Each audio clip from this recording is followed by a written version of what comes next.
Got Your Back Pod Stream is brought to you by Mr. Dirk. From casual wear to suits and formals, Mr. Dirk helps you find the perfect fit with the right look for any occasion.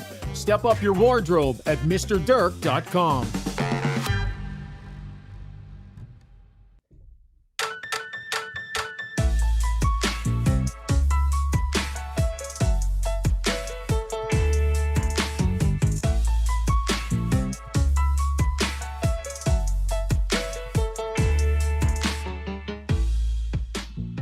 We're up 2 goals. That's a game that we got to continue playing hard, and I don't think we did. Yeah, that pretty much wraps it up. We can wrap up the show right there. Chris Knobloch putting a tidy bow on what went wrong for the Edmonton Oilers. Pretty stunning loss in Anaheim, right? You wonder, was that a trap game? Really? When you lost the night before? When you let one get away the night before? Can it still be a trap game the next day? You'd think it wouldn't be.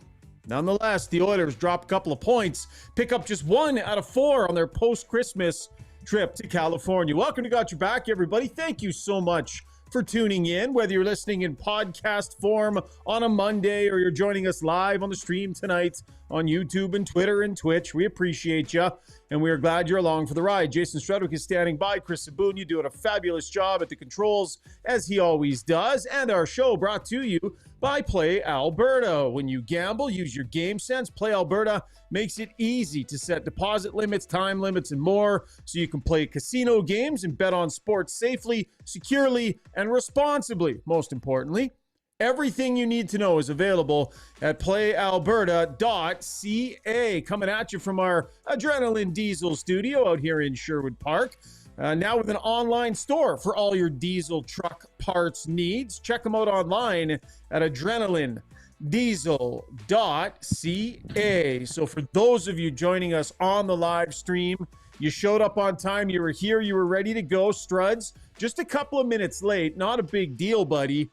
I want to know how the wine and cheese went. Because for everybody wondering why we're a 9:30 start with a 2 o'clock afternoon game, Struds had a wine and cheese tonight, buds.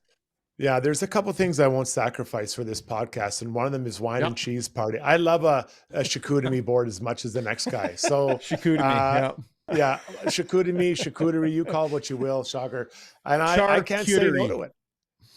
Why is that a different type of, what is that, a different kind of board you're talking about? No, it's the same thing. The same thing. It's the same thing. Just said properly with a little class. It's said with class. So, well, obviously I'm a classy guy. I go to charcuterie parties, buddy. So I don't think you're at one tonight.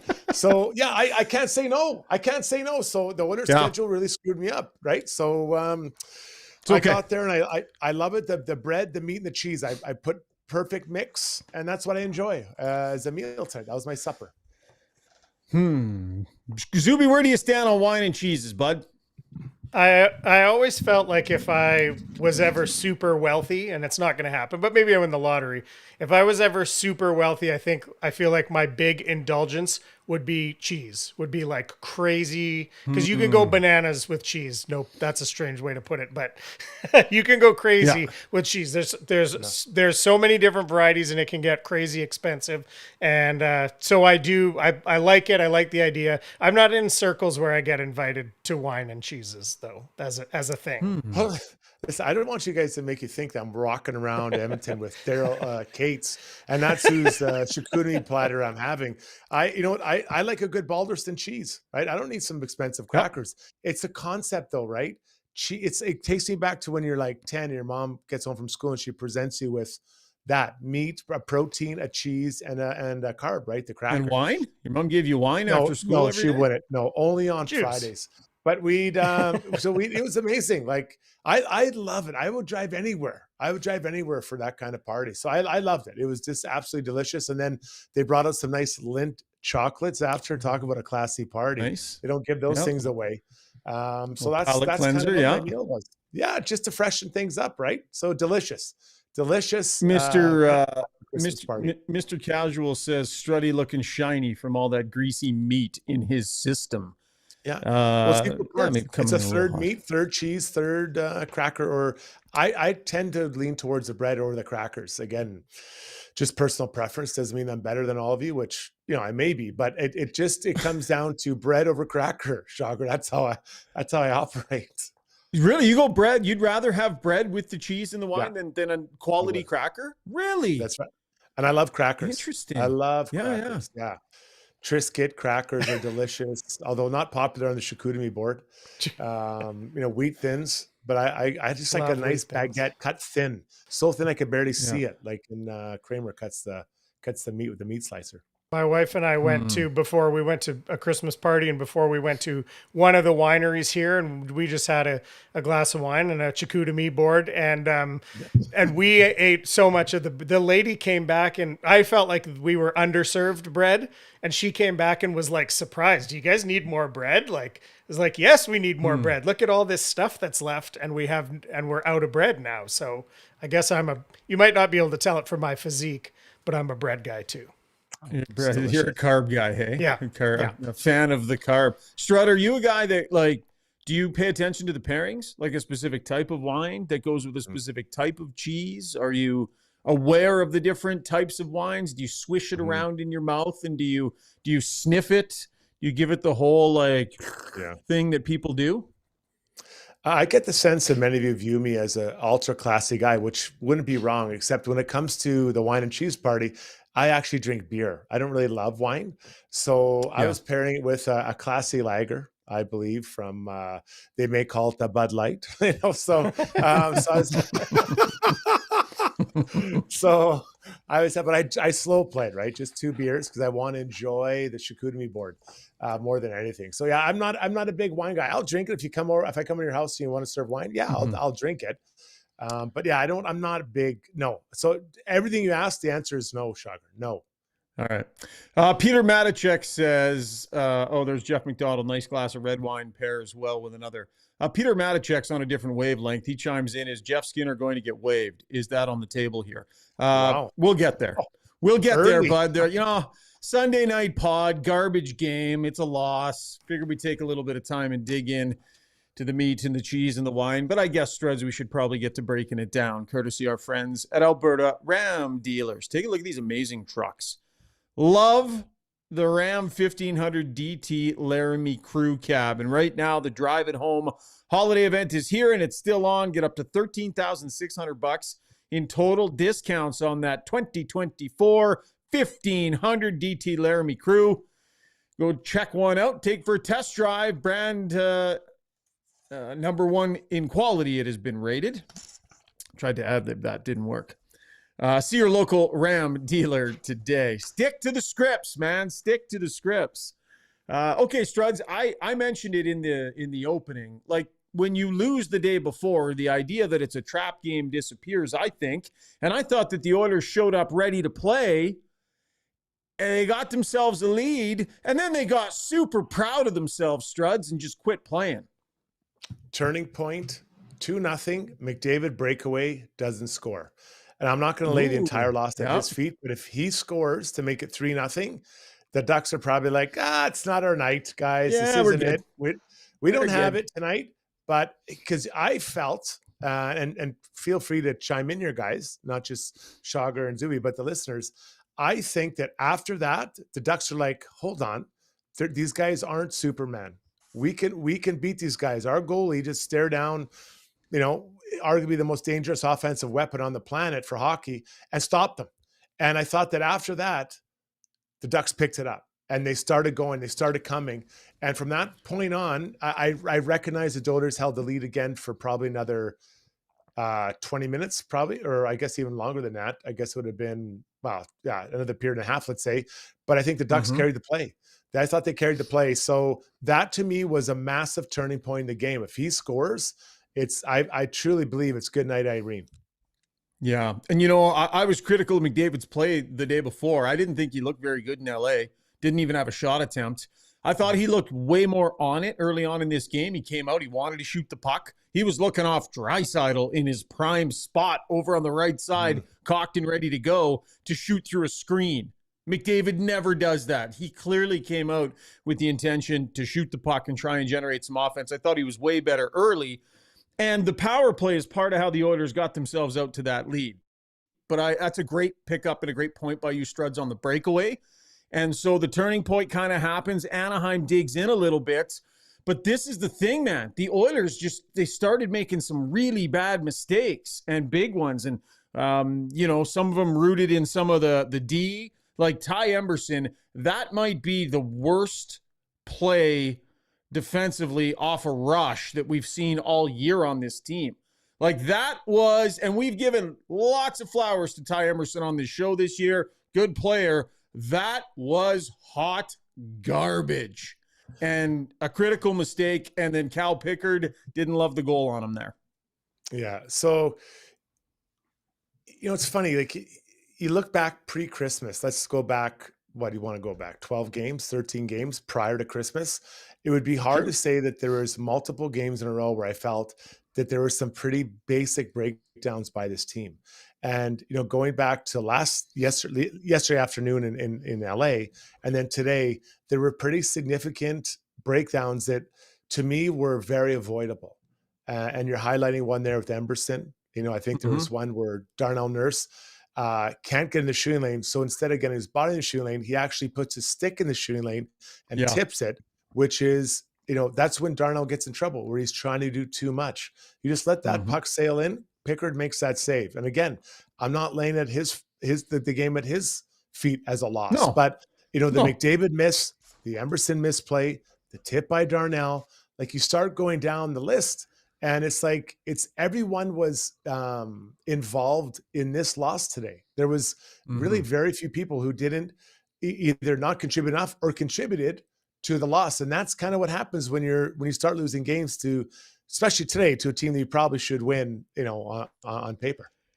Yeah, well, we could break it down goal by goal. I mean, the Oilers had a tidy lead to play with, and we'll get to the Weiss Johnson soundbox in a second here. Leon Draisaitl, I think, summed it up really nicely. They just kind of quit playing after they had the lead. So the 2-1 goal we just outlined. Then they end up with the 3-1 lead. Then Hellerson's goal. I didn't love the rim by Pickard. He came out to play it. He hard rimmed it. There were two guys standing at the opposition blue line.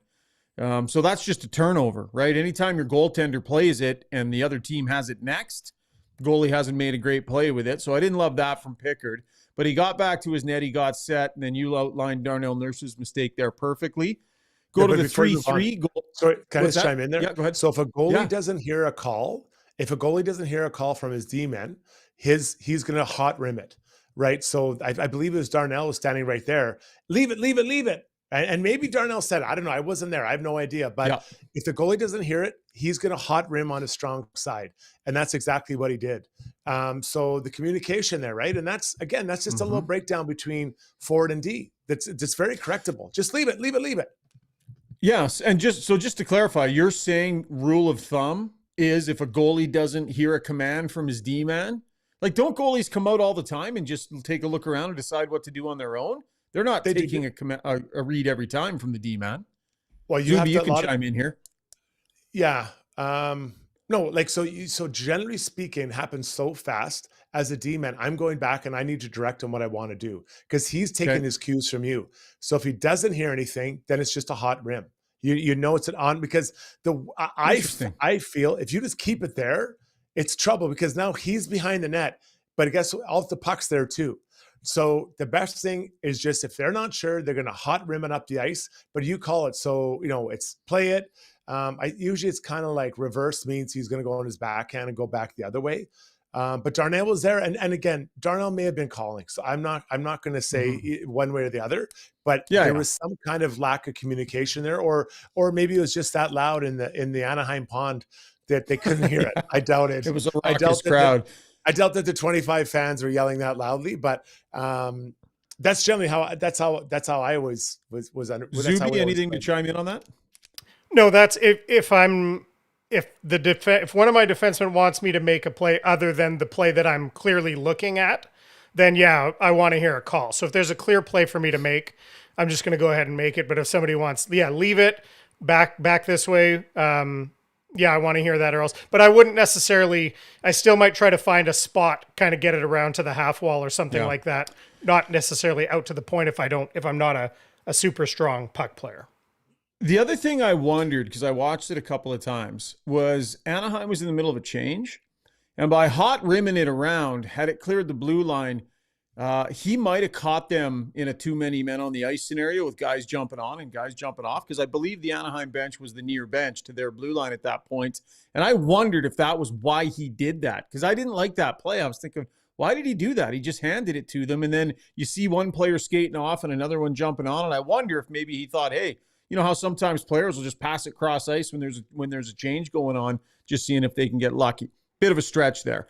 We'll move on to the next goal. That was Fabry's goal. On the wall, Darnell Nurse again makes a bit of a hope play between his legs, trying to play it up ice, ends up throwing it into the guy who's got the wall sealed. Then he gets jumped, and it ends up in the back of the net right there. So again, you know, we're going to mention Nurse a few times tonight. But on that one, Struds, I didn't love his play on the wall there. Yeah, on that play, you know, just watching it as a replay, it was pretty congested on the strong side of the ice. So that's the ice where the puck is. So we always call that the strong side. His partner, I believe was Kulak, was open for a D to D and then up the other side. So you want to, you know, generally speaking, the idea is to get it away from congestion, the strong side, over to the weak side, and then that D-man can skate it or pass it up and you're gone.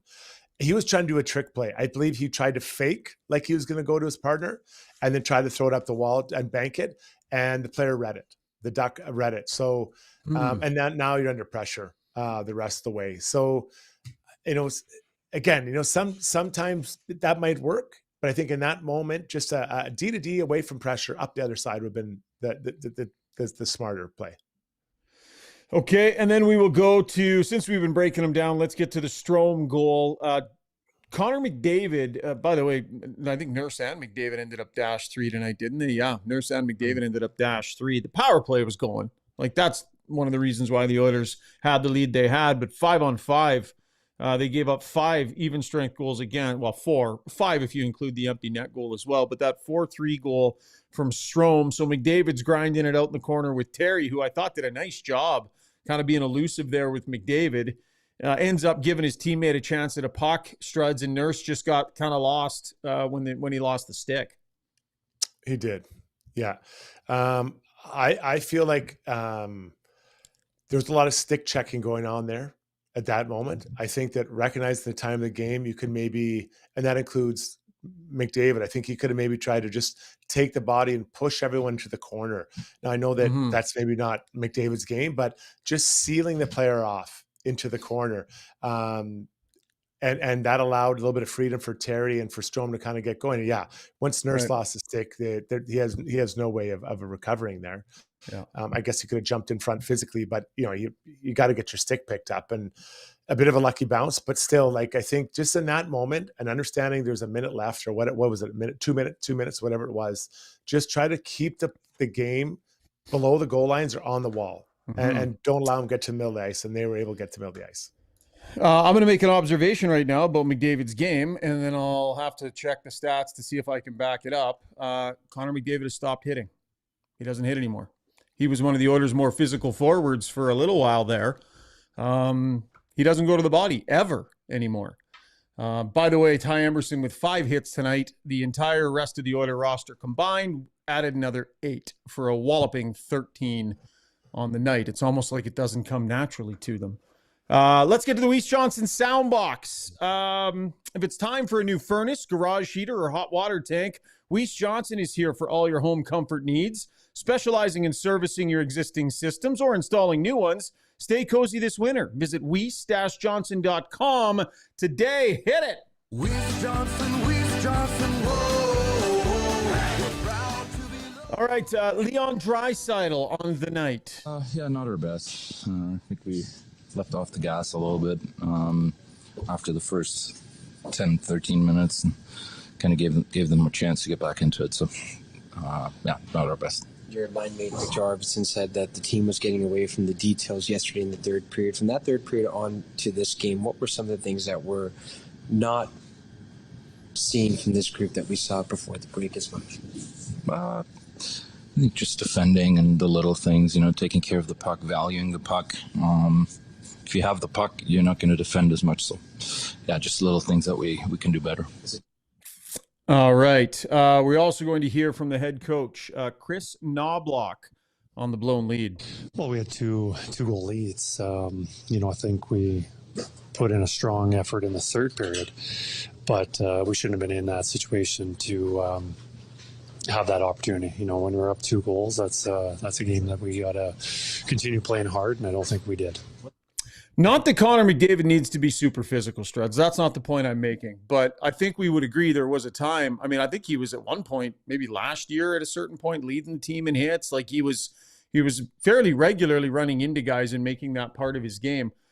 He has quick, really rough count. 1, 2, 3, 4, 5. He's got 5 hits in his last 18 games. Mostly zeros across the board. So that's something that he's no longer doing, finishing checks. We analyze every piece of Connor McDavid's game. He's the best player in the world. We see him play all the time. Notable to me that he no longer tries to finish any checks at all. What do you think? Yeah, good pickup by you. I believe that the physicality the players are managing right now. They're managing that. So the danger in so what do I mean by managing? Managing means that they're only doing it when they're desperate, when it's a desperate need to do it. And the reason they're doing that is because they recognize how long the season is, and they want to have those bullets in their gun to be physical when they get past game 82. The risk is that when you get to game 83, you can't turn it on. So I would suspect as the year goes on, we'll see that cranked up a bit. I think the coaches will talk about it. But I believe they're managing that part of their game big time right now, because I never felt last year like they were being out hit. I never thought that was something that, and you mentioned it, a lot of times they're led by 97, 29, those guys, even 18. Like I wouldn't say he's the most physical player, but he plays a hard type of game. And those 3 guys will lead the way often for the owners of the physicality.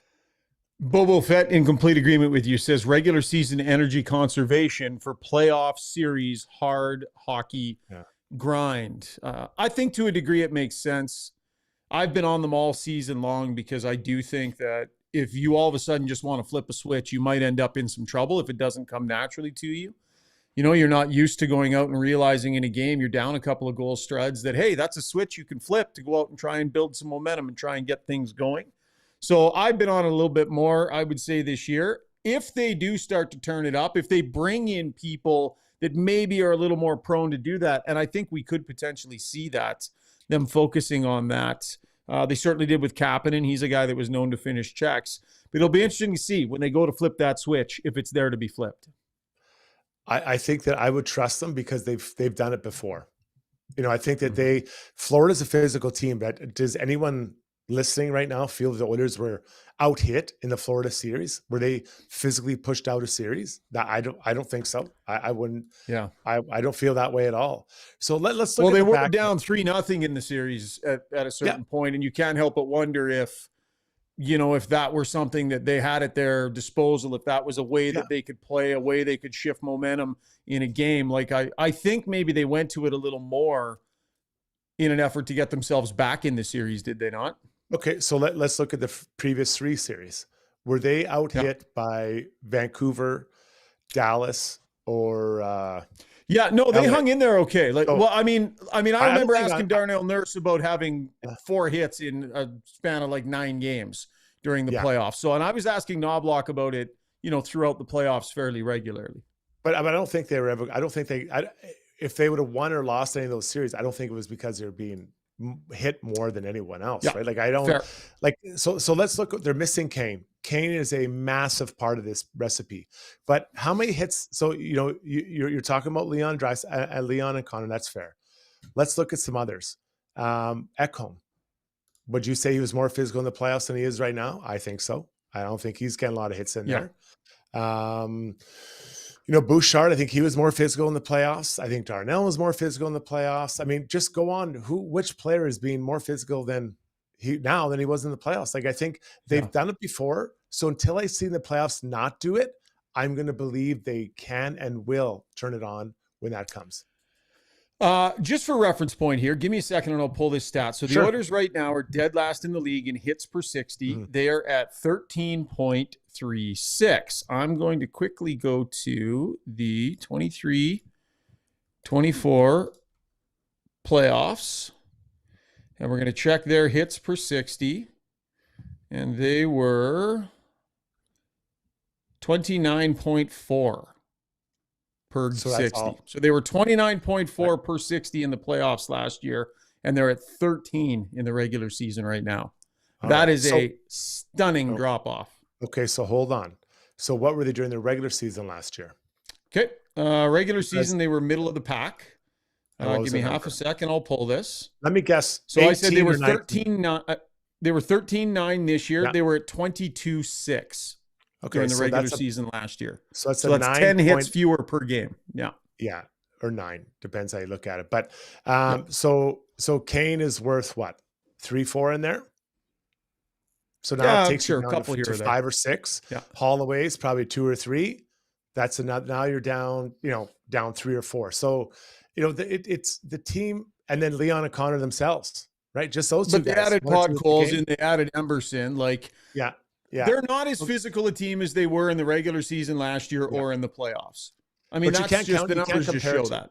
You can't compare it to the playoffs. That's unfair. Yeah, that's not fair. That's like, so wipe that out then. So then regular season.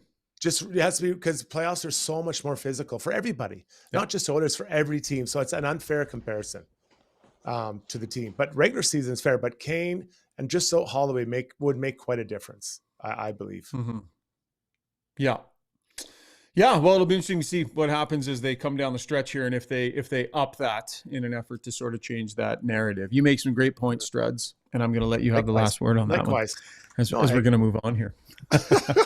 Hey, you want to get to our Relentless player? You got one in mind? I do. Let's do it. Brought to you by UCAN Youth Services, an Edmonton-based charity Relentless in helping young people rise above life's challenges, from mental health struggles to finding a steady job. They offer the support youth need to build brighter futures. Connect them to employment opportunities, equipping them with essential life and work skills, and providing free on-site counseling as well to make sure that they are successful. Check them out. It's a great organization, a local organization.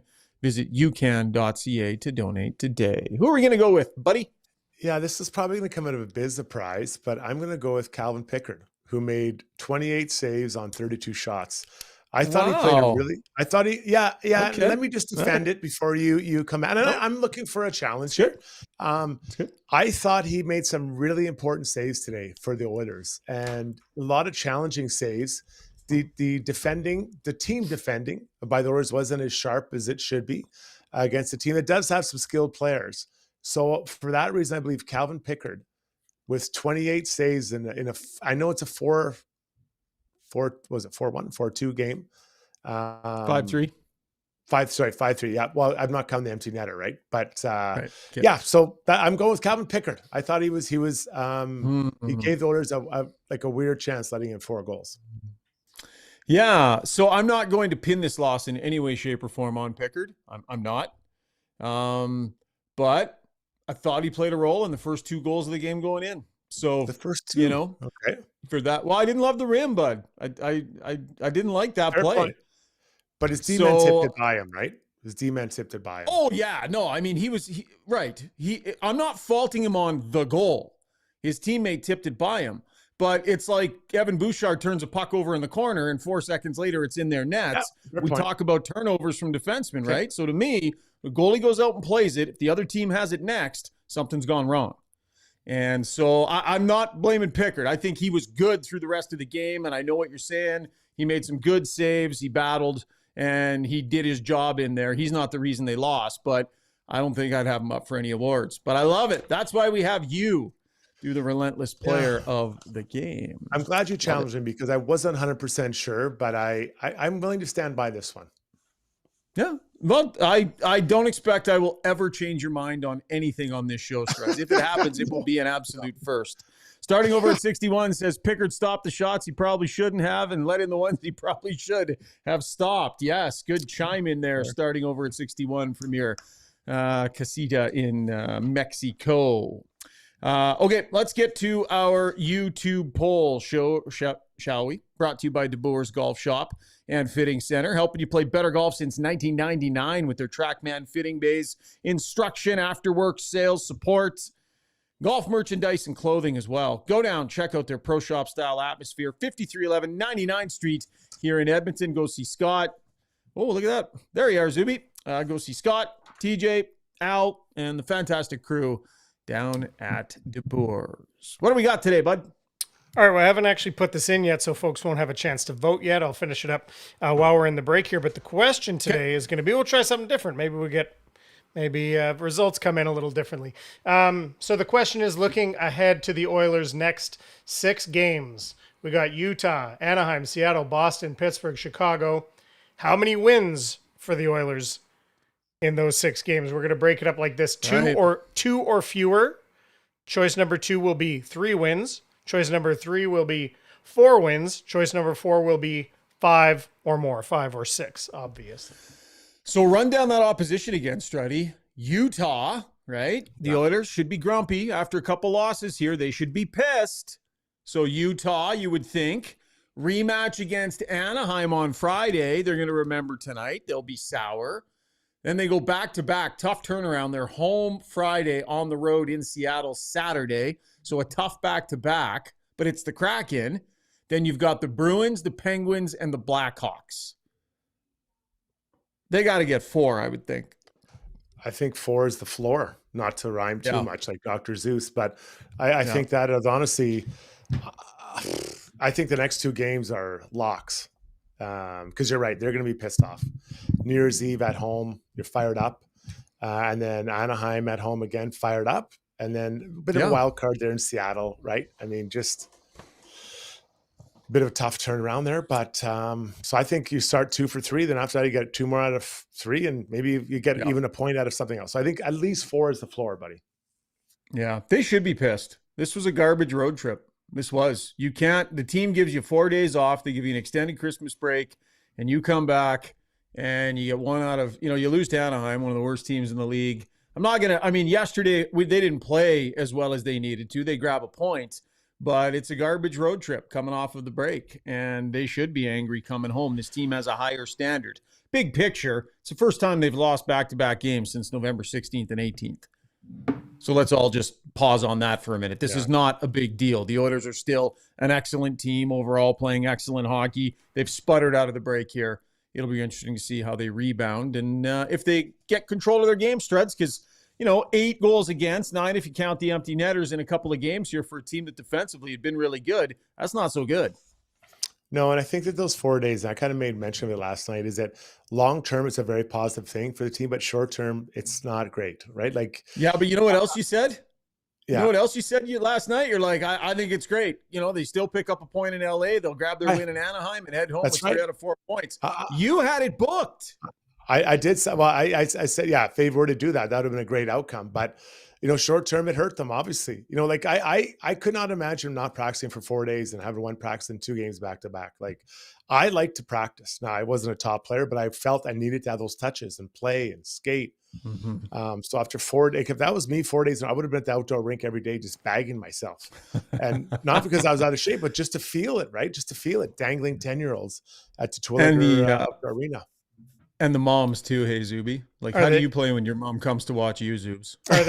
I just wonder if they're hearing it from the mom. Are they going to be amped up for New Year's Eve? Are they hearing it from the moms on the way home? No. Or Struddy, you ever play a New Year's Eve game? Can you? Can you get up for that, or are they thinking about after the game? I know personally, I wasn't a big New Year's Eve guy. I didn't really care, but I remember one time we had a New Year's Eve afternoon, a New Year's Day game in Nashville, at noon or something. And we stayed at a hotel where it was not a normal one, but it was open in the middle and the rooms are on the outside. And there's a huge party going on in the middle. I was with the Canucks and they had a party. It was all night long. I couldn't sleep. It was so loud. I woke up and I wasn't the only one. Everyone was so pissed. And we went in there and we just blew the doors off Nashville. I remember we were hitting them and we're going to make these guys suffer. And I was so pissed. And then, we won, but I think the Oilers they'll want to get back on track, right? They're a mature professional group. Absolutely. All right. That was a breakdown brought to you by Alberta Ram Dealers, and our YouTube poll brought to you by De Boers. Fire in your answers and we will recap that at the end of the show. Quick break. When we come back, takeaways. Lots still ahead here on Got Your Back, presented by Play Alberta.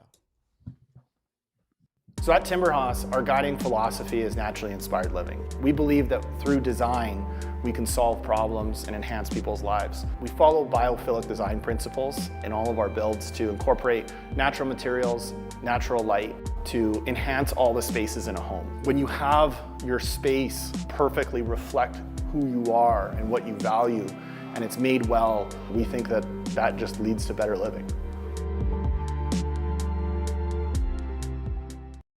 At Gallery Dental, we believe in blending exceptional care with artistry to create the perfect smile for you.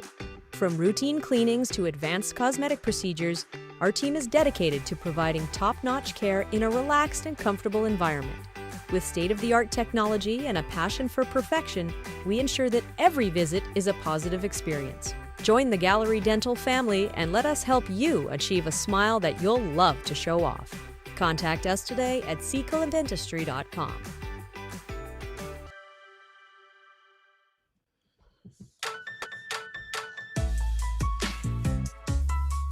Welcome back to the show. Time now for takeaways brought to you by Martin Motorsports. If you didn't get everything on your Christmas wish list, you won't want to miss out on Martin Motorsports Boxing Week sale. It is on now. In store at the Edmonton South and West locations, online at martinmotorsports.ca. Save up to 60% on non-current winter gear and accessories, plus clear out water sports accessories as well. They got everything for your outdoor fun. Great atmosphere. Go check it out at Martin Motorsports. All right, Struds, we've been beating up the defensemen, so we'll continue on that line a little bit. So Troy Stetcher ends up with a bizarre night. He had what did he have, 8 or 9? He almost had as many penalty minutes as he had minutes played in this game. Yeah, that's a tough one, especially when you're the 6D men. You don't want to be putting your team down with kind of weird penalties too. Like the 4-minute. That's a tough one to swallow. So yeah, I mean, he's been very good. Do you want? I think he's been really good because you haven't noticed him, right? That is the job of 6 defensemen. You want to not be noticed. Unless it's for something good. He scored I think a couple goals he scored, but that tonight is one for him to forget. Luckily, the team lifted him up and got those kills done, but that is not the kind of noise you want to make as a D-man at all. 6 D-man, I should say. Yeah, for sure. Yeah, tough night. We've spent a lot of time tonight talking about the blue line. Lots of the Oilers forwards, they have their share in this too. The Oilers they played a pretty good brand of defensive hockey for, a couple of months here, really. They've been one of the better defensive teams in the league. And this was just not anywhere near that. So is it a blip? Can they get it under control? Struds, mature teams can take back-to-back losses like this. They can come home, lick their wounds, right? And then just make sure. They can just make sure. And I think we're going to get a bit of a glimpse into the maturity level of this team and how much they have their game under control by what they throw out on the ice on New Year's Eve against Utah. So there's ups and downs for every team every season, right? You win a bunch, you lose a bunch. There's ups and downs. We saw that with Winnipeg come out of the gates great. Then they struggled for a bit. So I feel strongly that this team is a mature team and understands how to get the job done. Now, could they be in a funk for 3, 4, 5 games? Yeah, it might happen. And oftentimes when you start playing better, you still lose games. So I have no doubt. I 100% believe in this team's ability to play the right game. Can they get it under control they probably were in practice tomorrow, I'm guessing. It's tomorrow. They should. Monday tomorrow. They should, because they would have been home at a decent time tonight, and they'll probably have ice tomorrow.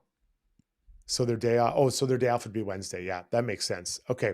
So yeah, they probably will have maybe a spirited skate tomorrow, and then probably optional on Tuesday, then come out and ready to it's Tuesday, right? Yeah, Tuesday, come out ready to go and fired up. So yeah, why can't we believe in this team? What have we seen this year to not make this team believable in the way that they can prepare and go? Could they play badly Tuesday? Yeah, they could. Then they could rattle off 5 wins in a row again. You don't win every game. That's just how it goes. But from what the track record we've seen over the last year, especially, we should believe in this team. Jeff Skinner, healthy scratched. Here is the coach post-game asked about bringing Derek Ryan in. Eric's been playing really well for us. And before Christmas, we trust him in a lot of situations. We had a lead late in the game, and he's on the ice. So, that's kind of the role he has. And we trust him. And he comes out, even though after playing well, we don't want him out of the lineup too long. And, somebody had to come out, and I think a lot of the guys have been playing well. Somebody had to come out. A lot of the guys have been playing well. So 8:31 his last game, 11:50, 7:53 before that, 8:06. Like, the minutes have really fallen off. I'm just looking for a season high here. I see a 15 there, another 15. There's a 16:47, 16:57. There have not been a lot of nights where Skinner has been engaged like a forward who can make a difference. Very few nights where the coaching staff has leaned into him, whether he didn't bring the requisite effort to be leaned into. He just hasn't been trusted at all, Struds. Well, first off, let's talk about the elbow Derek Ryan gave Harkins early in the game. How the hell did he not get a penalty for that? That was off the top rope. He sharpened the elbow before he came off the top rope and dropped on Harkins. I can't believe he didn't get a penalty. Now, specifically to Skinner, I see articles being written in by various reporters around Edmonton and outline, and they're good, like Daniel Nugent-Bowman. Yeah, great. Yep. I love the stuff Athletic. he writes. And he wrote an article about how they should keep him and work him out, and I get it. But to challenge, I've said this before, and I'll challenge Daniel a bit, is that the coach is showing us what he thinks of this player. Well, I don't need to ask. I don't need to ask the coach. I don't need to, just see who he plays with. Look at his minutes played and how he's being used. Right now, he's not. The coach doesn't believe in him. That's just a fact. If he did, he'd be playing more. So just ask Puck Holden. There's two different players right there. Who would have thought at the start of the year we'd be talking about Paul Colson, Ryan shotgun for Leon, and Skinner being a healthy scratch in game. What is this, Shog, whatever, 35, whatever the number is. Yeah, 36, so, I think. Yeah, so there you go. So I've said it before, and I believe there needs to be a discussion between both parties, and they got to figure this out because it's not working for Skinner long-term, and he's not helping the Oilers short-term. So we're almost halfway through the season, guys. I don't know how it's going to change. Yeah, that no move is not, it's not ideal. That was tough attaching that to this situation. Right, but I think you have to remember that Skinner wants to get someone because he wants to get a contract. He wants to get a good contract. Right now he's transitioning, or if he stays here, his next contract's at best going to be the same thing he has right now because he signed a 1-year one. This is one that I think he was hoping to go somewhere and do well and then hook up for another 2-3 year deal. So I think it'd benefit him long term to go somewhere he can show that he can still score. Because I think there is a player in there. He's shown it. He has a track record of scoring, but we're not seeing it right now because the way he's being utilized. And I'm not blaming Knobloch. He has his reasons.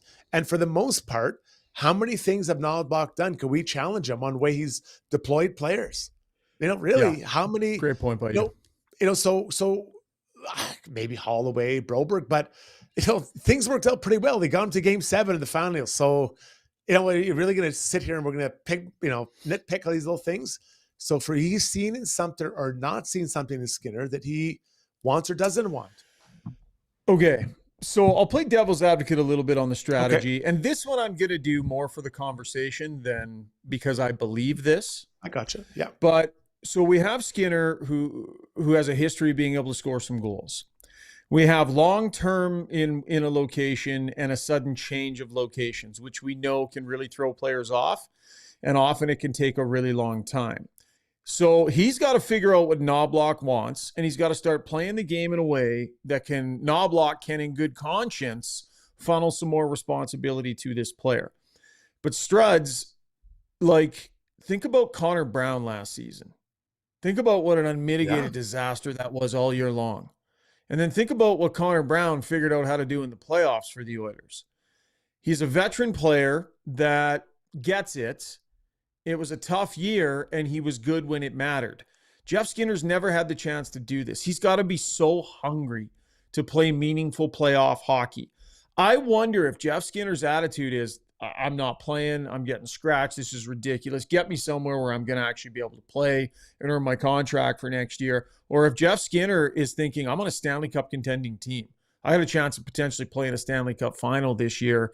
And if he just can put his nose to the grindstone and keep working and hope that by the time the regular season starts to roll to a close, Struds, that he can get a little bit of a toehold and that he'll finally get some playoff action. And I don't know what's in the player's head, but you need good players. You need good, usable players at playoff time. That much we know. Early in the podcast, you challenged me to say I'd never give you kudos for a good point. Well, I'm going to do it right now. Welcome to the club, Ryan Rishaug. I totally understand where you're coming from, and I agree with it completely. I think to get to that point, though, that's a conversation. Could be bumpy. Well, it could be, but it's also a conversation that Skinner and Knobloch, not Skinner and Gullickson, not Skinner and Dave Pelche, not Skinner and Paul Coffey. That's Skinner and Knobloch have to have with each other and say, hey, we want to make this work. What do you need to see from me?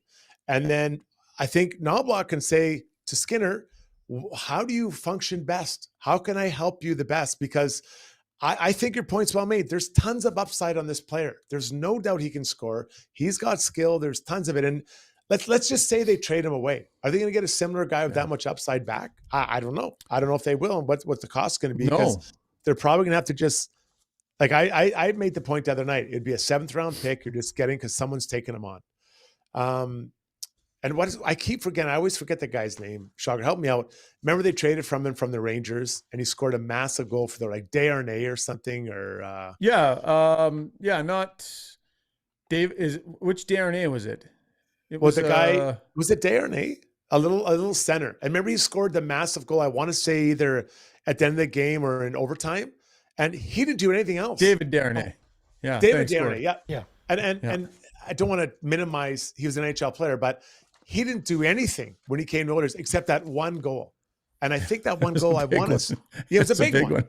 So can Skinner do that? Yes, he can. Yes, he can do that. But I don't know. I have no idea. I have no access to knowing what those two are talking about, but there's got to be a lot of conversation because right now his minutes are only going down.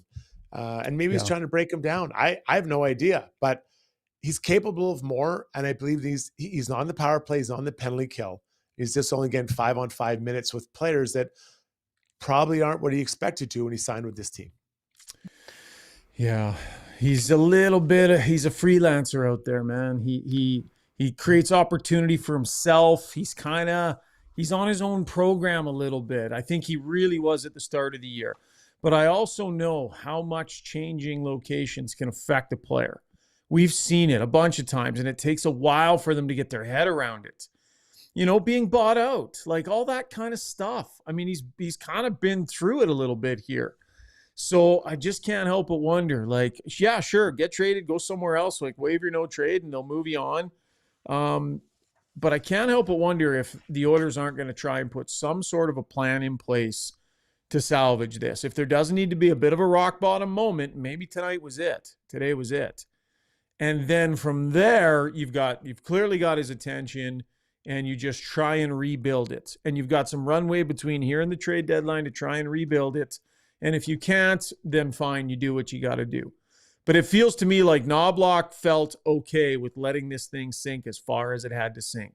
It seems to me like he was just fine having that happen. And now let's see what he does.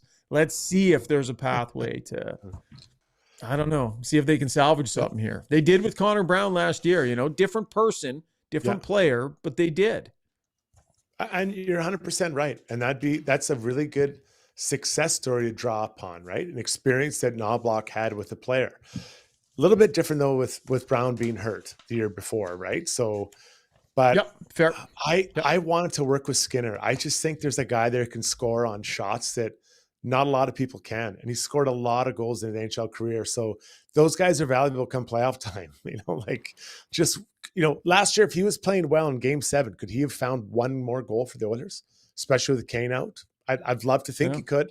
And he could have that impact, just like David Desharnais in 1927, whatever year that was. Yeah, I remember that. Yeah, I remember that. Think about what the lineup looks like when Kane comes back. Like if Kane can come back, I believe Evander Kane. My expectation for Evander Kane when he comes back is to be a third line player on this team. That's my expectation. I do not believe Evander Kane is going to have taken all this time off and missed all these months after months after months and be able to come back and unseat Podkolzin. I don't expect that to happen. So I'm looking at a third line that has Evander Kane on it. And I'm not sure how Skinner fits into that mix. Now, maybe Kane will prove me wrong, but that's my expectation of Kane, Struds. From the moment he returns till the end of the regular season, I don't know that the guy makes it into the top 6. So your third line is Kane, Henrique, Skinner. Is that what you're saying? No, I'm not sure about that. I think that definitely Henrique in the middle. Kane, I like Janmark is really good as a third line player. Connor Brown, when he's playing well, can be a good third line player for you. Let's see where Kapanen's game is at, if and when that ends up happening. Let's see where all of it fleshes out. Not a guarantee that it's Skinner. I could see him being, healthy scratched at that point if his game hasn't been sorted out. But my point is I see Kane fitting on the third line. Well, I think this is the problem for Skinner is that he's not going to play beside McDavid because Nuge and Hyman are clearly those guys. So then you get to the second side and Podkolzin's come out of nowhere. And I think he's grabbed hold of that spot. Arvidsson is on the other side. So if Kane's your third line winger on the left side, on that right side, he's fighting with many other players for ice time in that spot. The thing is, he's a bit of an offensive magician.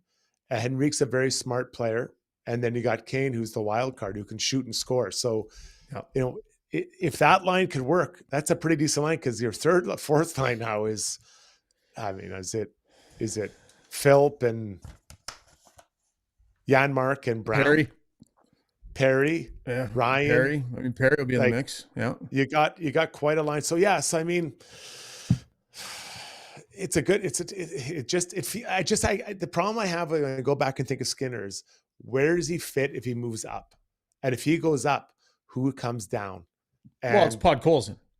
That's the only spot for him to be on that second line instead of Podkolzin. That's it. He's not replacing Nuge. Right. And Arvidsson's here to be a second line player. That's the only spot. And Podkolzin has burrowed his way. Yeah. He has just burrowed his way into that spot. And it's going to take a lot to pry him out of there because 29 loves having him there. Bottom line. And that's clear, man. Otherwise, he wouldn't have been there that long. Yeah, for sure. All right. Great discussion, buddy. Great discussion. There was just one other sort of on that topic, still on the Skinner topic, just kind of piecing a few different messages together here. Is the people in the stream are wondering, is it McDavid and Draisaitl keeping Skinner out of the top 6? Is that on their decision? And then is that leaving the coach with the decision of where to put him in the bottom 6 or not have him in there at all? Is that kind of do you think there's something to that? I think I understand what the suggestion is. I think when they were healthy, it's one thing. But when you've got multiple top 6 forwards injured and the coach still isn't putting you there. Chris Knobloch can put players where he wants to put them, right? Those guys, I'm sure, have their preferences, and I'm sure they're vocal about it, and it's their right to be. But at the end of the day, Chris Knobloch's job is to get everybody going, Struds. So to me, if Knobloch wanted him there, he can say to McDavid and Draisaitl, look, guys, we gotta keep trying to make this work. I don't think Knobloch has wanted to.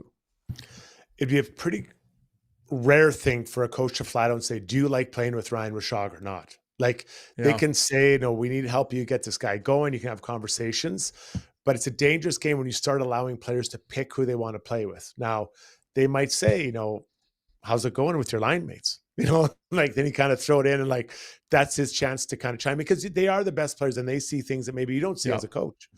Now, I have said I believe that Podkolzin is really liked by Draisaitl, and I do believe that because he's been there so much. So if he felt someone else could do better, he would probably not suggest, but they'd find a way to get someone else in there. So I can see where maybe we're talking like that, and you can see where they're saying that about Skinner. But I think he's really it's more like what Podkolzin's doing rather than what Skinner isn't, right? Because as a player, who can help him the most? And he feels Podkolzin can help him the most right now. We're giving the last word on this segment to Ro Nelson. Everyone just keep patting Podkolzin on the head for his effort when he has 3 goals with half the season gone. Creating a top 6 with no finish means no cup. Look it up. Finishing wins cups. As Ro Nelson drops the hammer on the conversation. We are way over time, Struds. On this Sunday night, no Brownie. We still ended up way over time here. So let's get to the break. And when we come back, we got Brownie points, we got Struddy's World, we got Ask Us Anything, HSC Core Blue Liners. And actually, you know what, Zuby? Let's go to break with our In the System. Young Ryan Reed is going to update us on how the Oilers prospects are looking, brought to you by Long Shots Indoor Golf and Sports Bar. Their premium indoor golf facilities equipped with state-of-the-art TrackMan technology. So if you're looking to eat, drink, play, or just watch the game, it's a great spot to go. Out here in Sherwood Park, I've been there many times. Great atmosphere, great simulators, quality spot. Struddy's been there as well. Food is great. Visit longshotswithaz.ca. Within the system, here's Ryan Reed.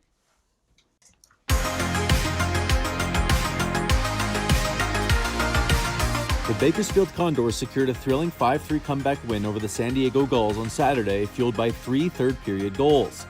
Lane Peterson posted a 3-point performance, including 2 goals, while Matthew Savoy set up both of Peterson's goals, extending his hot streak to 8 points, including 4 goals over his last 5 games. The Condors recorded 3 power play goals in this game, and all 12 of the power play goals have come on the road this season. Olivier Rodrigue replaced Colin Delia midway through the second and stopped 7 shots in 30 minutes of work for his 9th win of the season. 2021 6th-round pick Matvei Petrov has recorded 6 goals in his last 10 games and is up to 8 on the season, 1 shy of his career high. Seth Griffith still leads the way for the Condors with 22 points in 26 games and is now 6 points shy of 600 for his AHL career. The Condors have now won 5 of their last 6 and will come back in the new year, playing the Henderson Silver Knights on January 3rd. 2024 5th-round pick Connor Clattenburg has picked it up as of late for the Flint Firebirds and has posted 6 points over his last 5 games, including 3 goals. 2024 first-rounder Sam O'Reilly has 15 points and 8 goals over his last 10 games with the London Knights, and 2022 5th-round pick Samuel Janssen has lost just 1 start with an 11-1-0 record and a .927 save percentage over in Sweden.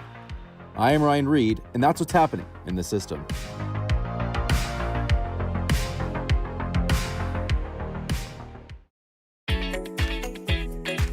Ready to go all in this season? Mr. Dirk's got you covered with express on-site tailoring, a wide selection of craftsman-made suits, sport coats, and casual staples for every occasion.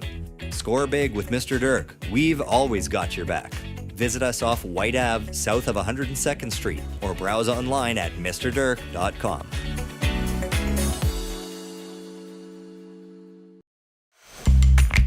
When you make a mistake, heads should roll. It's not right. And I'm here. Someone has to put their foot down. Now that I say it out loud, it does sound a little crazy. God, I look good.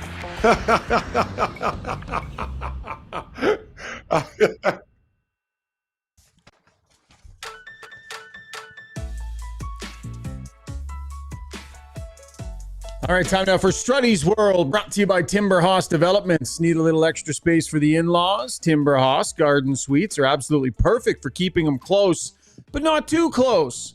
The designs are unique, anything but cookie cutter, and the experience of building with Timber House is second to none. They will treat you like family, build you a great house or garden suite, and take care of you for years to come. Check them out at timberhouse.ca. Struds, what's on your mind tonight, bud? I'm a Giants fan. I love the Giants. I've always loved the Giants. And they were trending towards right where they need to be, last place. They had sole possession of last place in the league. That'd mean the first overall pick. Today, for some unknown reason, they decided to win.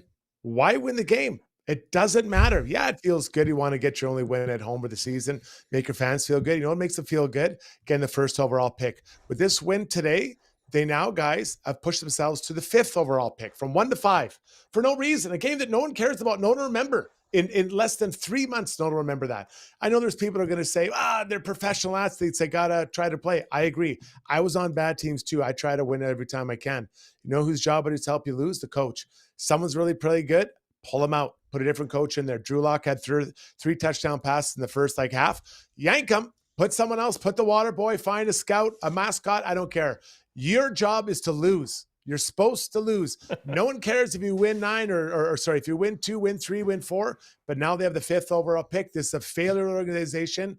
I'm here to lose. I'm a Giants fan. Stand up and lose. Wow. There you go. Zuby, why don't you hop in here, buddy? You're much more in tune with the NFL scene than I am. It's not something that I spend a ton of time dabbling in, but I will say, Struds, it's notable to me. We've been doing this show together now. We're in season 4, year 3, and you are a Giants fan, and you have been getting angry at the Giants for any level of success that they've had. At no point have you wanted them to win a game in the last 3 years on this show. What? Pick a different team, dude. Like, what are you doing? I'll never change teams. I'll stay with them forever. But I'm a realist. Like I'm emotional, but I'm also a realist. Like if the team's not good enough, let's bottom out and figure it out. The players that are with you, when you're a good team, they're probably not going to be on your team anyways. So just bottom out, figure it out. It's different than the NHL. You can turn it quickly, Zuby. Your thoughts, sir. I'll hang up and listen. Well, and the crazy thing too was they had big leads today, and then it got close again. They could have. Yes. They haven't had a home win all year. This was their first and only home win of the season. They did a wonderful job of entertaining their fans, and Malik Neighbors was a beast, and Drew Lock was great, and all that stuff. But it got close again. They could have just let it get away and lost the game, and everyone who went to that game still would have gone home happy. They saw a very entertaining football game, and yeah, but I don't know. I think DeVito was hurt. If they would have played DeVito, Tommy Cutlets there instead of Drew Lock, I'm sure they would have lost because Drew Lock he played for the Seahawks the last couple of years as the backup, and he played an excellent game last year and beat the Eagles in a game that I believe also the Seahawks really didn't need to win. It just hurt their draft capital as well. So yeah, I'd say get Tommy Cutlets in there, but yeah, it's bizarre. It's I thought they had every chance to give it back. They tried, but didn't try hard enough to lose. Like, isn't there a point where you want to win so that you're not always losing all the time? Like, you just build a losing culture if you're just losing all the time? And don't you want young guys to learn to win? And don't you want, like... But you're losing. In the NFL, you're losing already. So does 3 wins make that much difference from 2? Not in the NFL. I don't think it makes any difference. But it does make a difference if you don't get that first pick. And I know it's not the best draft this year, but I believe my feeling is the Raiders want Shadir Sanders. So I think that if you get that first pick, you trade it for them. Mark Davis will trade something crazy for it. And then you get more assets and help build depth on your team because we have no talent. Good God, we have no talent. But anyways, the dream's over, guys. Well, you got Neighbors, but holy cow, does letting not holding on to Saquon looks pretty bad at this point in time. Ugly. Yeah. All right, that was Struddy's World, brought to you by Timber Hoss Developments. You know, listening to you two jive and gel, talking about your NFL stuff. You know, you're both a little more well-rounded. You can talk about all these different things. Makes me feel a little left out, but it's my fault. Makes me feel like maybe we should get you to your own show. I don't know. Maybe like the Struddy Zuby Hour or something like that. I just feel like maybe the two of you together on a show with me out of the way. I wonder what kind of magic that might create. Maybe we'll try that at some point. I don't know, see if people would like that idea. I think it'd be fun, Zuby. We could finally get to everything we really want to get to. Yeah, that's right. About Oilers. 3 minutes of Oilers chat, then it's straight into breaking down the charcuterie and get to the important stuff. Stephen Petrick says, "Oh, that's gold. The comedy would be great on that." So yeah, a few votes. Some spin-offs have done well. But Zuby, we'd have to have a weekly guest appearance from Schweedy. Yeah, checking in with Schweedy. Yeah. Schweeds. Yeah, neutral zone defensive play brought to you by Schweedy. We'll try and find a sponsor for that one. Yeah. Okay, roll the fun music, buddy, because it is time for Brownie Points. And as always, it's brought to you by Hamel's Premium Jerky. Right here in Alberta, they are located using prime Alberta beef. Their jerky is available in 14 tantalizing flavors, including the famous sweet and spicy. It's kind of their signature. It's the one they fired up to the International Space Station way back in the day. It can be shipped to you anywhere in Alberta. 4.5 pound packs of jerky for $58, or I think it's $55. 55 or 58. Randy and I are still getting our wires crossed. Sorry to Hamels on that one. But as always, this is the important part, right? Because it doesn't matter if it's 55 or 58 because the shipping is free all the way across the province. So get yourself loaded up with some fantastic stuff. We'll solicit some brownie points on the stream too if you have any. Because as we know, Brownie is not here. Please fire them in on the stream right now. Struddy, I got one or two. If you got a couple, let's cobble together some brownie points. I'll jump out first. I'm going to give 4 points to the Ducks. They seem to have the uncanny ability of drafting defensemen in the second round. They do a really good job of finding young. Like today, if you didn't watch the game, they had a lot of young defensemen taken the second round, and I'll highlight one of them later. But they find good young defensemen and able to. Now they still have to become good older defenseman, but there's a lot like Owen Zellweger. He didn't play tonight, but he's a good second round picker as well. Lacomb's second round pick. So yeah, kind of good job by them in finding these guys in the second round. I'm going to go with 56 brownie points to one Ryan Strome, who Oiler fans are familiar with. He was one of those guys that when he got traded, definitely sent a ripple through the room. Very, very well-liked player. 55% in the face-off circle and scored a goal. It was a big goal, the biggest one on the day. So 55-1, 56 brownie points for one Ryan Strome. Sorry, Oiler fan. I know that one bothered you today. Zuby, anything? Yeah, starting over at 61, wanted brownie points for Carter George. Interestingly enough, also we're going to give him 56 exactly because that's how many saves he's made in his 2 consecutive shutout victories at the World Juniors. And maybe we'll make it 57 because it apparently had an assist today as well. So we'll give Carter George 57 brownie points. I like it. My last one here is going to go to plus minus. So what the Lord giveth, the alls taketh away. The Dallas Stars, Thomas Harley was a +4. I still look at plus minus. I know some people don't like it, but in a 5-1 win, he was +4. On the flip side, Connor Bedard -4. I'm sure he'll get those ones back, but I love looking at plus minus because in a quick snapshot, kind of gives you an idea who is out there for goals for and against. Steven Petruk chimes in and says 9 points for the Montreal Canadiens for sweeping the Florida Swing. Yeah. So he liked the Montreal Canadiens picking up a couple of wins. Anything else, Zuby? Yeah, Shane Matheson. We like when Brownie's not doing brownie points, we'll give shout outs for birthdays too. Shane Matheson, 53 brownie points for his 53rd birthday. Great contributor on the stream. 2-time winner of the formerly known as Gem of the Day award, Shane Matheson. And we had 2 more. ADN was giving -2 brownie points for losing the 2 games on the mom's trip. We've touched on that a little bit, but disrespectful to the moms. Yeah, that's tough. I have to give 5 to Ty Emberson for finishing the night with 5 hits, even though I should probably take a couple hundred away for that defensive play, but I'm going to give him 5 brownie points. And I know Rob Brown would not be liking that, because hits don't matter in the world of Rob Brown. But 5 big old brownie points to Ty Emberson for 5 hits. And some late ones. I'm going to be generous with this one on the stream. The Dr. Carpy coming in, and he knows how to get the brownie points. He played to the host's heart. So I'm going to give him 200 brownie points for this comment. Shoggy is like Rodney Struddy Dangerfield. He gets no respect. Shoggy's still the GOAT of the podcast.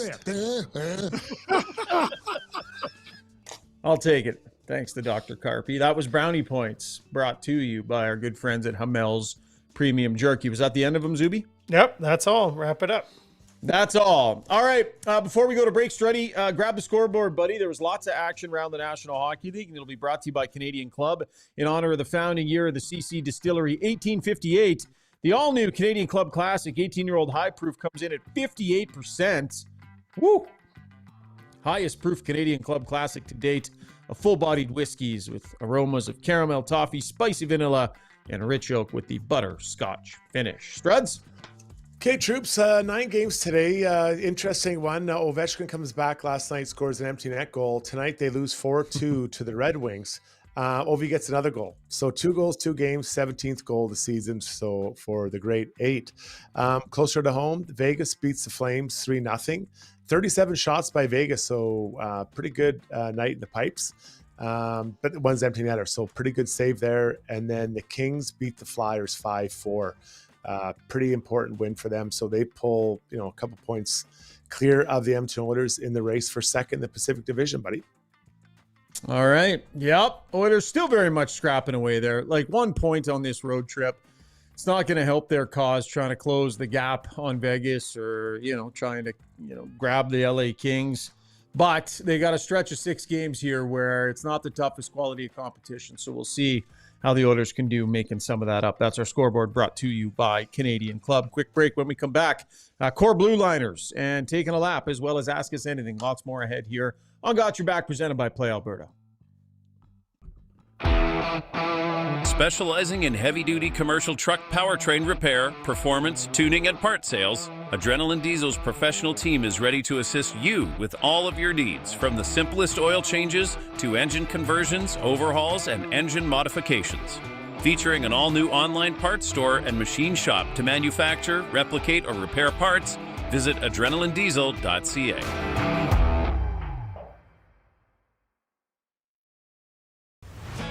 With over 18 years in the industry, Kelly Zaretsky and her team at Blue Summit Accounting deliver client-focused solutions and financial guidance for success in a simple and comfortable way. Whether it's for corporate or personal needs, Blue Summit Accounting can help with taxes, estate planning, financial services, bookkeeping, and more. Get in touch today. Email bluesummitacct@gmail.com or call 780-416-9662. And then the other guys, 3 guys just mentioned, yeah.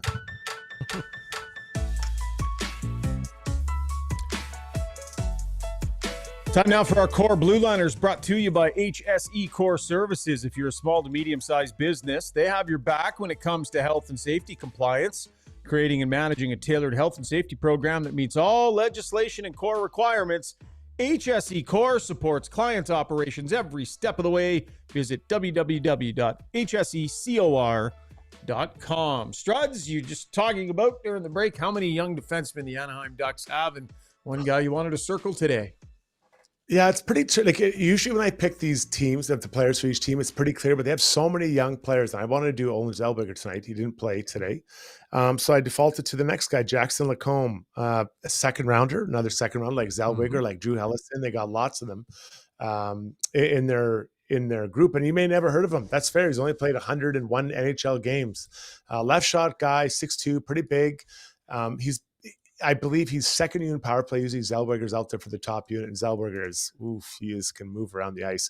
But he also kills penalties pretty well. He's a good skater. I'm not going to say he's up there. I think Zellweger's a better skater, but Zellweger's a really good skater.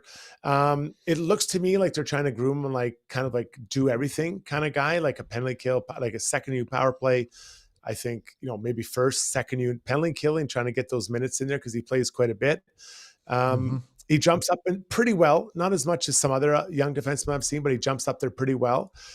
His defensive awareness a bit tricky. If you saw the game tonight, I think it was Leon's second power play goal where comes from below the goal line. He's literally staring right at Connor, who has the puck below the goal line.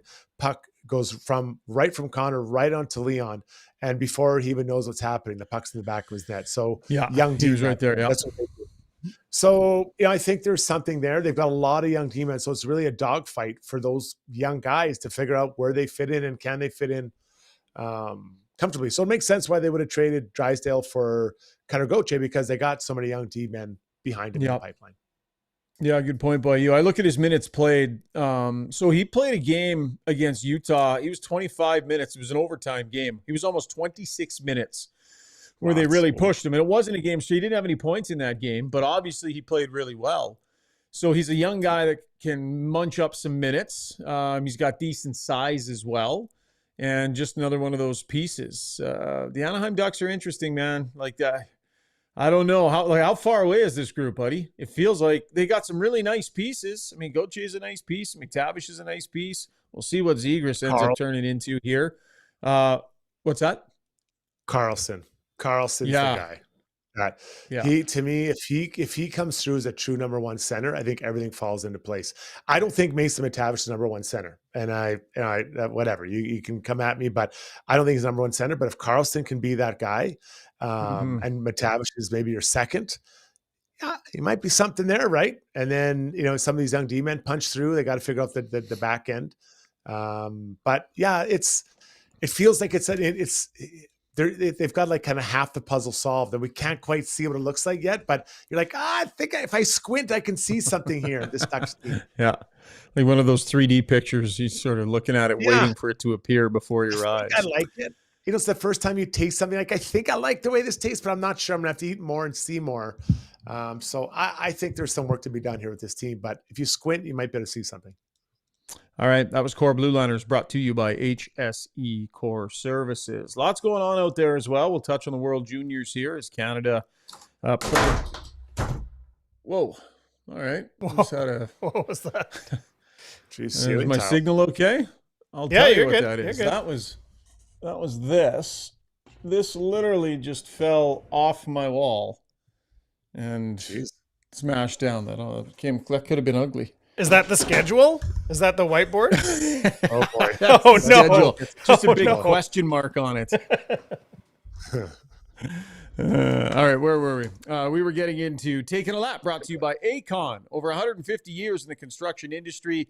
They've spearheaded some of the most notable projects across this country, but they're hiring right here in the area. So if you need a job or someone you know does, go to acon.com and click Join Our Team. Got a long list of available positions across a wide spectrum of skill sets. So if you need a job or someone you know, acon.com, join our team. Struds Team Canada, a nail biter. A little more of a nail biter than they probably wanted it to be after the gong show the other day. Yeah, 3-0. They beat Germany, and Carter George gets his second shutout of the tournament. So I wonder if he comes out of the net again. But this one went pretty long time. It was 1-0, right? 1-0. They got pretty deep into this before they were able to get the second one, then an empty netter to make it 3-0. So tight. It's the second game that's really tight against, with all due respect, weaker competition in Germany and Latvia. So the group, I think, has to find another level to get where they want to go, which is ultimately the gold medal game, at least the final. Yeah. Were you able to watch much of that game? Because I know it was during the wine and cheese. Yeah. Well, the wine and cheese, we were able to do two things at once, dip the charcuterie board and watch it. So I watched it. I watched probably half of it, specifically the second period. I felt a lot of the second period. Yeah, for sure. For a team that they got a lot of offensive players on it, man, they've a couple of games in a row here. These are games where you run it up. Like you run it up against these teams. Where's your concern level at that in games where you're supposed to really let that chemistry sink in, right? And they have the excuse because the goals for and against, it matters in terms of positioning. So you got the green light to go run it up as high as you can at this tournament. And these are supposed to be those games. They haven't been able to do it at all. Yeah, really good point. I'm just going to change one word. Instead of the offensive chemistry sinking in, I'm going to use the word blossom, right? Because they need that offense chemistry to blossom. So just a slight tweak, but just feel it. I'm feeling it with my new line mates, or then the coach saying, well, maybe this isn't a fit. Let's try this guy in here, and kind of mix and match a little bit. And we haven't really seen they're having a hard time scoring, which you don't want to see against these two bottom teams, because when you get against Sweden, who had a bit of a nail biter actually against Switzerland today, or even for sure the US, like you want to have that chemistry going and be able to score when you can. So I'm sure the coaches are pulling their hair out trying to figure out how to unlock this offensive potential that I'm sure they think exists within this group. Yeah, big game on New Year's Eve. Basically for their draw, because the United States did lose today to Finland, so that sets up a really important game on New Year's. So that'll be an interesting one. Where else are we going, Struds? Anywhere else today, or? Yeah, just quickly with the Canucks. This team it just seems like there's a lot going on around this team, and they come back from break. Yeah, you think? And Pettersson and Quinn Hughes both were out. It sounds like Pettersson, according to Rick Tocchet, head coach, out a week away, to use his words. Quinn Hughes is week to week. So, just a little bit more, not, this isn't drama, but just more noise around this group. That you don't need. Yeah. That you just don't need. We got a pod, so we are not, just to give everybody a little programming note, we're not going to do a pod after the Utah game because that is New Year's Eve. And so we're going to chill that night, let everybody ring in the new year. We will do one on Wednesday night, the following night. Maybe we'll see if Farhan can join us. I don't know. We've been talking about the Canucks quite a bit lately. Maybe on an off night, it might be a good night to have Farhan in. As long as he gives someone else a chance to talk too. That guy can talk, man. Yeah. The last word is Farhan. The only word with Farhan Lalji. I hope he sees this. I don't know if he watches this deep into the show or not. All right, time for Ask Us Anything, brought to you by BJ Electric Supplies, founded in 76. Gotta love a local company that's been around since 76. A full-line distributor providing quality wholesale electrical products for use in industrial, commercial, and residential settings. Proudly owned and operated in Edmonton. Visit bjelectric.ca. Zuby, we love the numbers here on a Sunday night impromptu pod. Kind of sprung on people, but we've got a good, solid, healthy audience, and let's reward them by not forgetting the DeBoer's poll. Where did it finish? Yes, indeed. The poll finished like this. The question was, how many wins for the Oil over the next 6 games? Opponents: Utah, Anaheim, Seattle, Boston, Pittsburgh, Chicago. 4 is the choice of most folks. 4 wins out of those 6, 42%.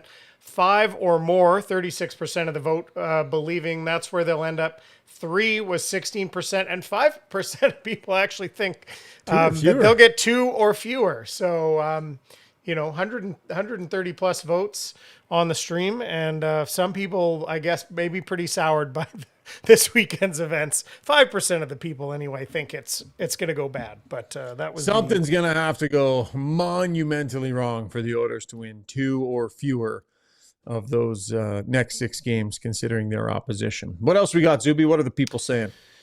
Some good stuff. A couple of interesting things here.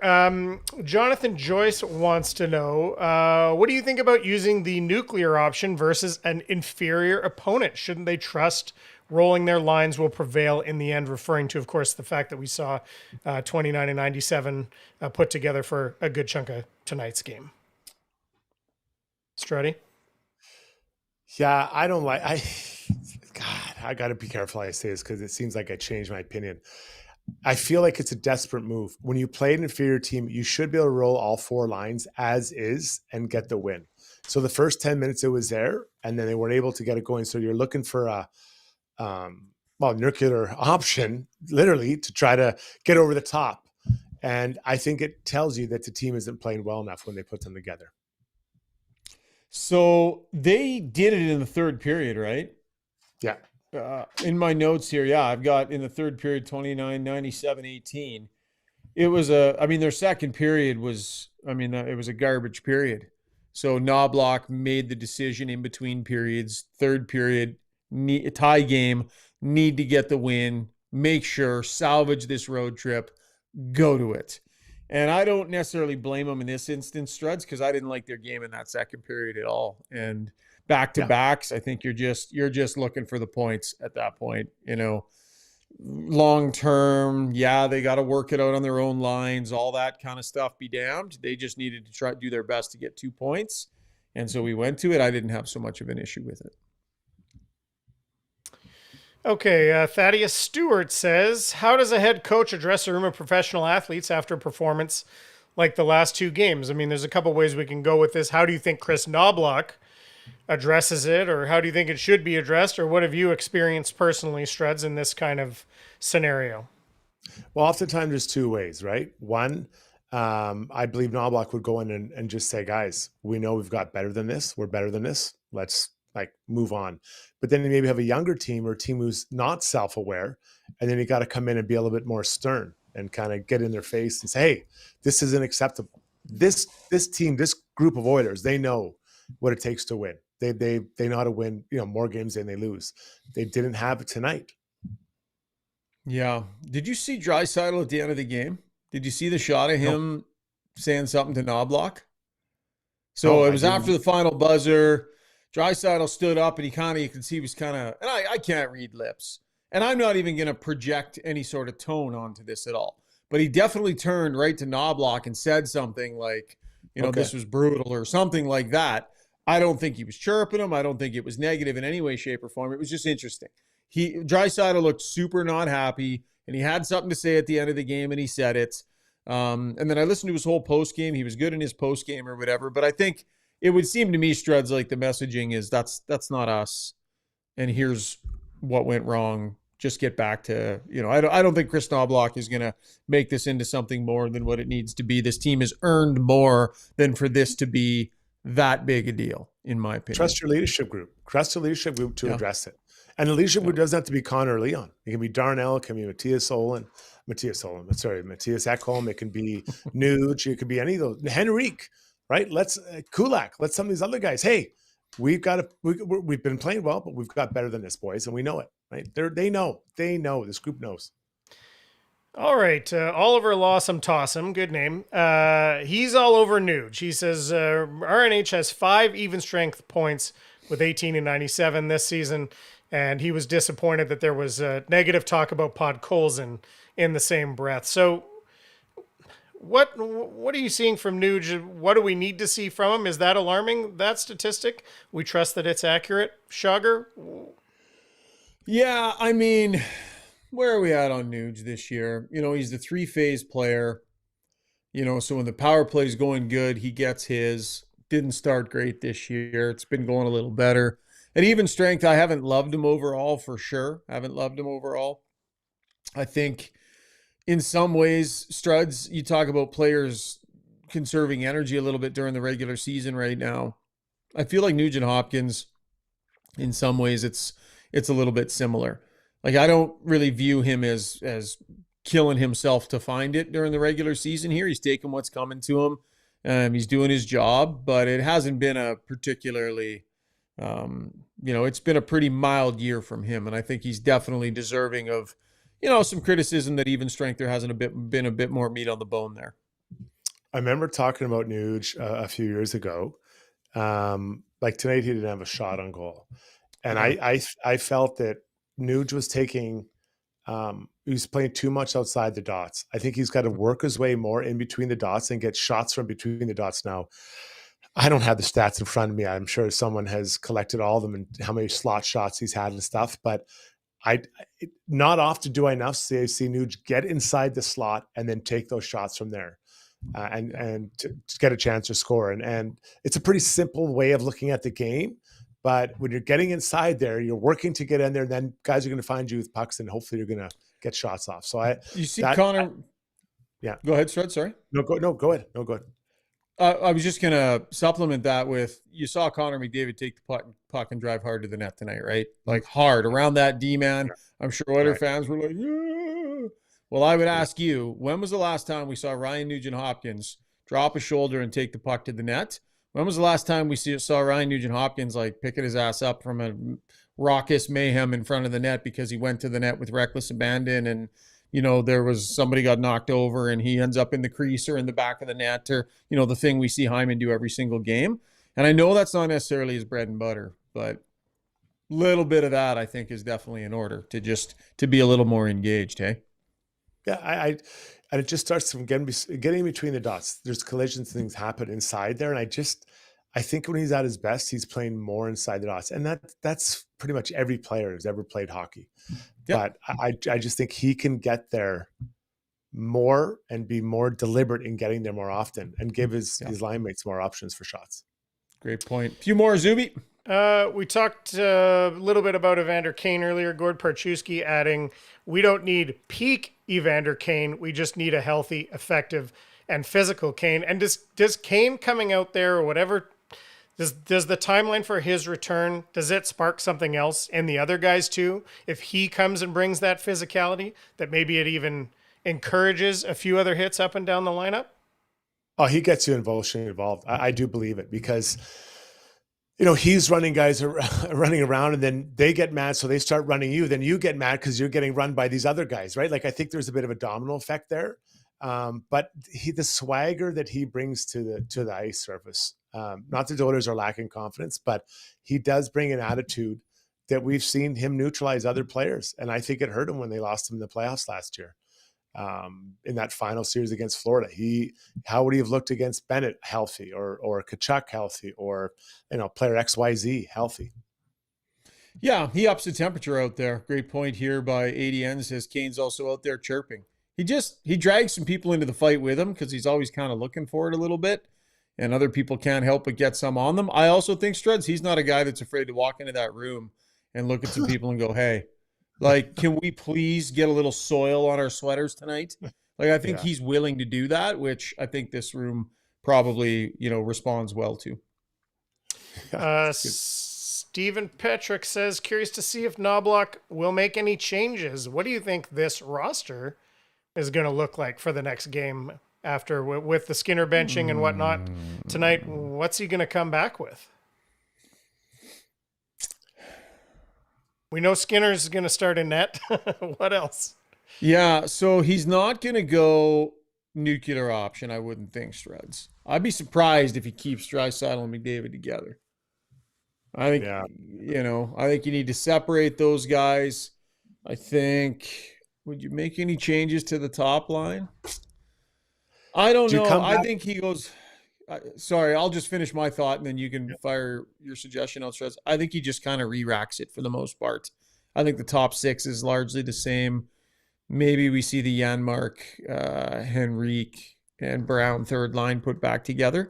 But I think really the top 9 forwards stay largely the same. What were you going to say? Have we ever seen him sit a player out and then bring that player back and put him in a strong position to display his skill set? So third line? Go Skinner, Henrique, and somebody on the third line? Yeah. I don't know if, I guess that's as high as he can go, yeah. I don't know. Maybe they give him a chance. Give him a chance to show what he's all about. Like, this is, I think your point, I can't get that idea of you saying it's rock bottom for Skinner here. And if that is the case, do you come back and give him a good spot? Like, do you even put him up beside McDavid and Hyman and move Nuge to beside Henrique or something? Like, just a strong statement saying, buddy, and have a talk with him. This is what we need from you. This is what we want to see. Show us. Like, has he ever done that before? I'm trying to think. It's only been a year, so it's not like he's had 1,000 games. But I can think about when he went back with Skinner and net when we were all thinking he was just going to stay with Pickard in that Canucks series. Yeah, interesting. I mean, it wouldn't be the end of the world for Podkolzin to end up on a third line for a game or two here and there. Like, it's not like he's piling in the points, right? So he's out playing. Like, moving him for a game is not going to be the end of the world. So. Yeah, that'll be interesting. Let's see. If there's practice tomorrow, chances are I'll be there. So I will be reporting from the rink tomorrow. And Schauger, you think Skinner's not gonna get back in, or he'll be on the fourth line?